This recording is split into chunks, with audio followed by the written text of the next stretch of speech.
Right, as the Family Research Council documented in a recent report, attacks on churches last year increased by almost 300% compared to just 5 years ago. But pro-abortion activists aren't just going after churches. Since the leaking of the Supreme Court's decision to overturn Roe v. Wade last spring, there were 78 documented attacks on Christian pro-life organizations and centers. CompassCare, a network of pro-life pregnancy centers in upstate New York, had one of their facilities firebombed back in June.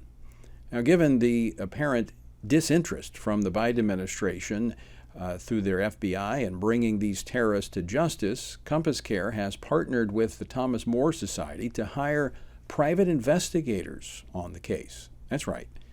We now require private citizens to do the job of the FBI. A job they've refused to do. Oh, I should say, though, they probably have been too busy to investigate these known crimes of firebombing because they've been arresting pro-life activists. During the same time period, over 24 pro-life activists for alleged crimes that date back over a year for standing outside of abortion clinics and praying. They were arrested under the Freedom of Entrances to Abortion Clinics the Abortion Clinics Entrances Act, FACE. And so I guess they were just too busy to arrest those who have been firebombing, defacing, and threatening and terrorizing pregnancy care centers.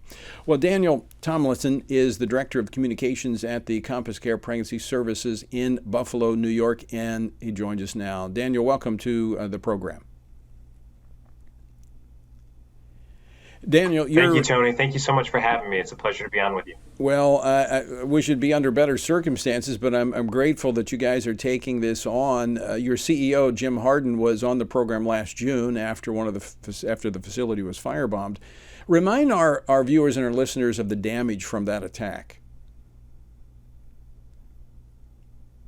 Yeah, so Jane's Revenge, the abortion terrorist group that has perpetrated dozens of these attacks against pro-life service organizations, has firebombed CompassCare's office, medical office in Buffalo, New York, causing nearly $500,000 worth of damage, and 2 firefighters were injured in the attack. This was in the early morning hours of June 7th.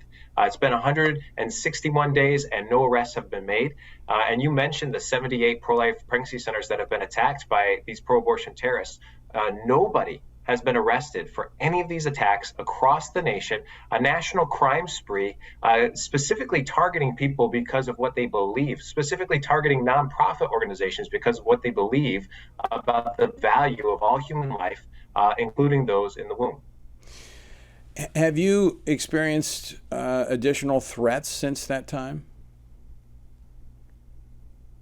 Yeah, so CompassCare has 3 pregnancy centers, in-person pregnancy centers, one in Buffalo, New York, one in Rochester, New York, and one in Albany, New York, as well as an online telemedicine platform that serves all of New York State, the abortion capital of the U.S. And the threats are ongoing. We've increased security at all of these locations with cameras and other measures. And the threats are ongoing, both from the pro-abortion terrorist groups, in terms of their promising that further attacks are not going to be so easily cleaned up as fire and graffiti, basically making death threats against the pregnancy centers.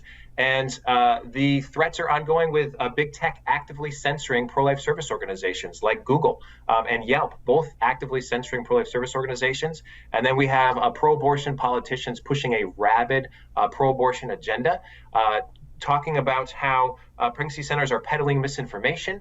Elizabeth Warren going so far as telling that all pregnancy centers everywhere should be shut down because we are torturing women. It's interesting to see. It's interesting to see how pro-abortion politicians, the pro-abortion lobbying group, and this terrorist group, this domestic terrorist group, are all using the exact same language, talking about misinformation, dangerous and misleading, torturing women, all this type of stuff. Daniel, I want to ask you about the FBI had the video evidence, and they kept it for quite some time, and you had to, I think you even had to file suit to get that back. What have you heard from the FBI? Have they decided they're going to help you, or where's that stand? Have you had any further communication with the FBI? Yeah, so the FBI has been extremely reticent to communicate until after the midterms. Then all of a sudden they started communicating with us again.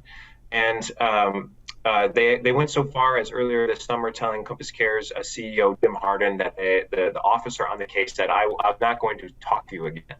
But then after relentless pressure from CompassCare, from some, unfortunately not very many media centers, as well as from the House Judiciary Committee. This was really the kicker. Within a day of the House Judiciary Committee publishing a 1,000-page report on the politicization of the FBI, specifically citing their abdication of duty to arrest these domestic terrorists that are attacking pro-life service organizations. Within the day, that same FBI investigator who said, I'm not going to talk to you anymore, to CompassCare CEO, was in contact and wanted to meet.